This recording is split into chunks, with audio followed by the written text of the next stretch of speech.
তিনি ওপার বাংলার বাসিন্দা ছিলেন না, তিনি সম্পূর্ণ এপার বাংলার মানুষ। আর সেই যুগে বাঙাল ঘটিত লড়াই একটা সর্বোচ্চ অবস্থায় ছিল।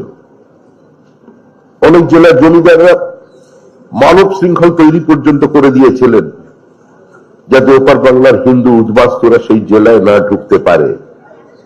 এরকমই একটা সময় দাঁড়িয়ে সম্পূর্ণ এই মাটির মানুষ, এই জমির মানুষ নিজের জীবনকে উৎসর্গ করে তাদের পাশে ছিলেন। হিন্দু উদ্বাস্তুদের জন্য কেন্দ্রীয় মন্ত্রিসভা থেকে তিনি পদত্যাগ করেছিলেন।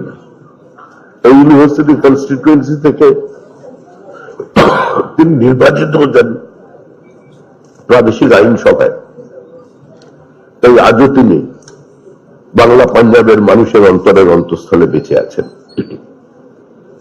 পশ্চিমবঙ্গে পরিকল্পিতভাবে শ্যামাপ্রসাদকে মুছে ফেলার চেষ্টা হয়েছে।